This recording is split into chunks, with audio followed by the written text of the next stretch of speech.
Hi, Zelda. Good morning. Good morning, Zelda. Hey, Zayda. Si Zayda tinatanggal yung sombrero ko. Say go, go. Zayda, you sing. Go, go, morning. Go sing.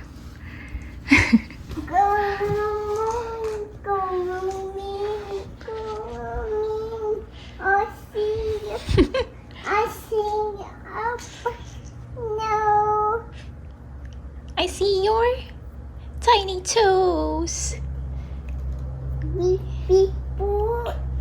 Hey, don't do that.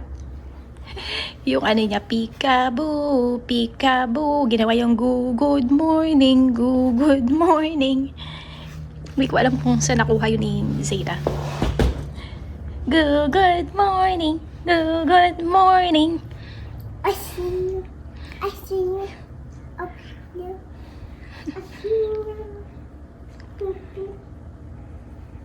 Welcome back po sa aming channel. Inaantay lang namin si Mister. Siyempre, saan tayo pupunta?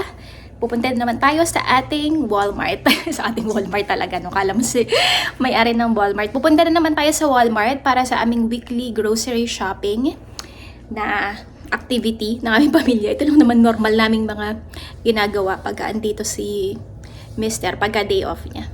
So, yan si Zelda. And ayan si Zira. Kanina, nag-snow ng konti, pero sandaling-sandali lang. Ay! What's the problem? What's the problem? What's the problem, may Zelda? Si Zelda, ang ingay na. Zira? Zira? Ang lamig-lamig na ngayon. Say hi to them. Hello, everyone. Hi, everyone. You wanna kiss the baby Zelda? Zira will kiss the baby Zelda. Kiss, kiss, kiss.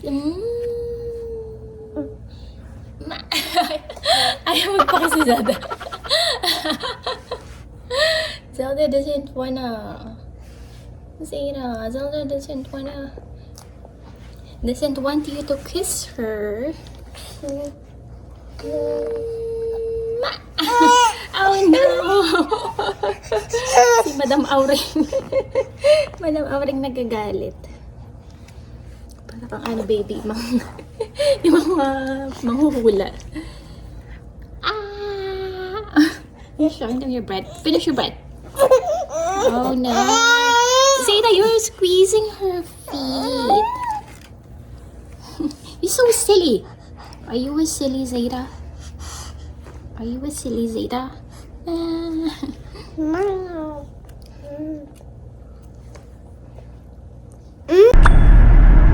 So, papunta na kami ngayon sa Walmart. It's 1:42 PM. And yung temperature pa lang ngayon, nung chinek ko, hindi siya ganun kalamig. Pero, hindi ko alam. Parang pag kinumpare mo siya from before, yung 4 degrees Celsius, mas malamig siya ngayon. Hindi ko alam kung bakit. O dahil siguro kasi nag-snow kanina. Pero yung snow lang, pa-sweet na snow. Ang konti Wala, when do you think the snow will come?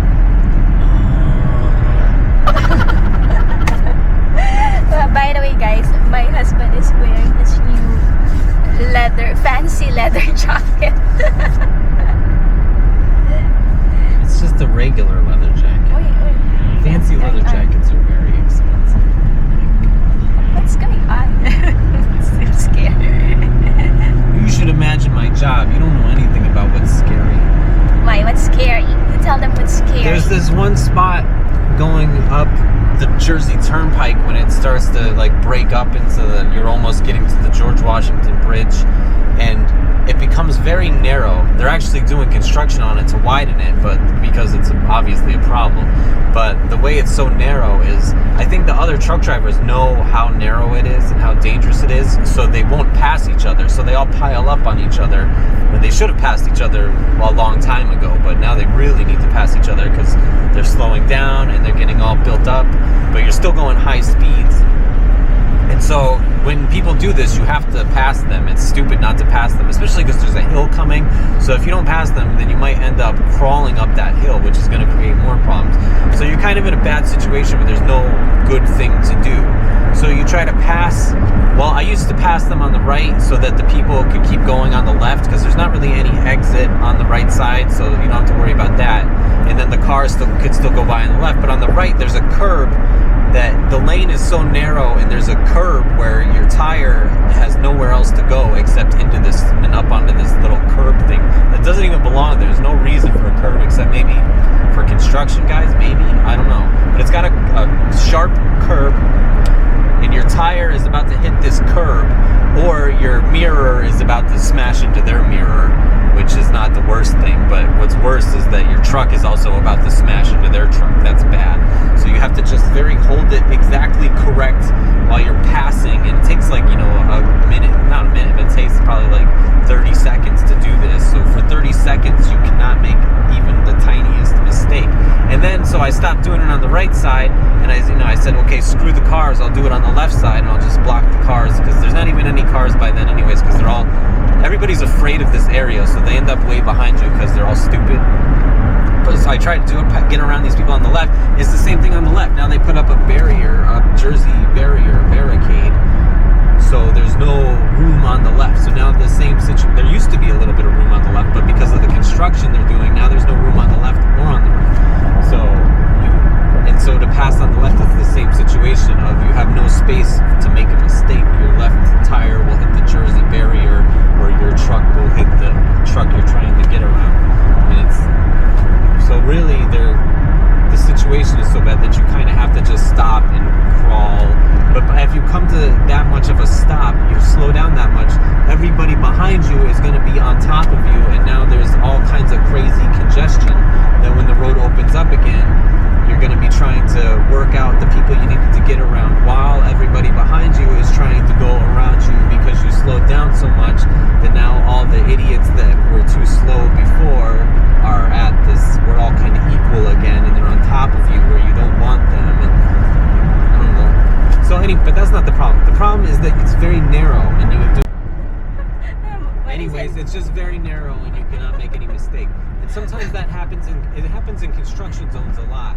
And sometimes there will be water that builds up in puddles along these Jersey barriers, and so you'll be passing somebody in a construction zone in a rainstorm, and then your tire cannot really hold its position. So the truck will be kind of wiggling, but you don't have any room for it to wiggle, and you're going very fast next to this other truck that's probably going too slow. This is the whole problem of why you're going around them. Because some people, when they see a construction zone, they slow down to a very slow speed, and it causes problems for everybody behind them for no reason. There's no workers in the construction zone. There's nothing happening. It's just a bad area of road. So anyways, when you see me squeezing between a truck and a guardrail, it might look like it's small. Yeah, it's very scary. But no, that's really nothing. It's such a low speed, and we had a lot of room compared to how little room there is at my job a lot of the time. It's not really scary. I can see why you might think it's scary, but Yeah, it is really scary. Because of what happened to us. that was We had an different. You accident. can't remember that You were forever. squeezing. That was just one thing, one time, and that was angels and demons getting involved. Totally different. Ang dami sinabi ni Mister, subuko na yung camera.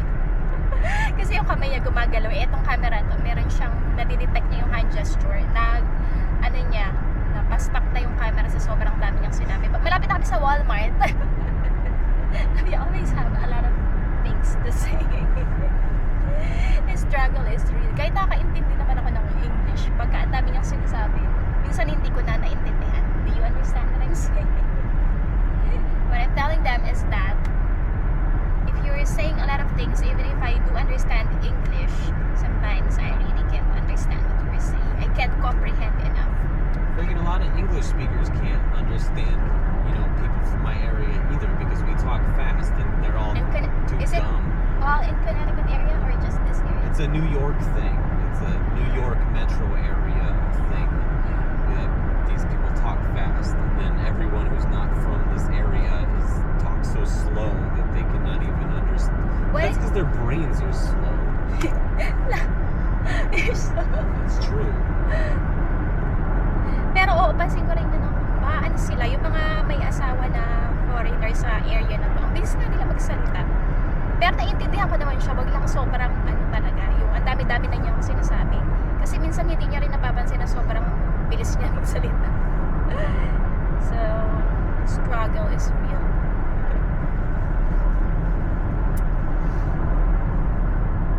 But when we first met, you speak very slow. 'Cause I Are you thought- just trying to I did not- adjust? I did not know that you could understand my words, really. Whatever. You are belittling Filipinos. You I really don't know. What am I, am I supposed to understand how everybody's languages levels are? you're not aware that Filipinos speaks English No, or I was not understands? aware, and also, whatever. It's just, I don't know what it's like to speak two languages, so I don't know how you are supposed to be talking to somebody who it's their second language. So, How do you rate my English skills? it's very nice. Can Let's you please turn the wait camera lang. off? The speaking. It's very nice. You rate it 1 to 10. 8, 8. How about comprehension? maybe 6.5. It's too low. Why is it only 6.5, love? There's a kind of a gap. Your speaking No, is kind of I think better my than comprehension is better than speaking. Sometimes you only think that I don't understand you because I just prefer not to listen because Wow. you're talking so much. That's your own That's fault. why. You did it to yourself. Dito na tayo sa Walmart, guys. Naghahanap si Mr. ng strainer. What's that? Hanap tayong wrapping paper, guys. Para mabalot na namin yung mga gifts. Hindi pa kasi nababalot yung iba. Parang isa pa lang yung nandun sa ilalim ng Christmas tree namin. Tingnan nyo, guys. Oh, binilhan ni Mr. si Zeta ng ganyan. Ay, nako. Cute na mga damit ng mga pambata dito. Ito mga medyo malaki na. Pauwi na kami, guys. Tapos na kami sa Walmart.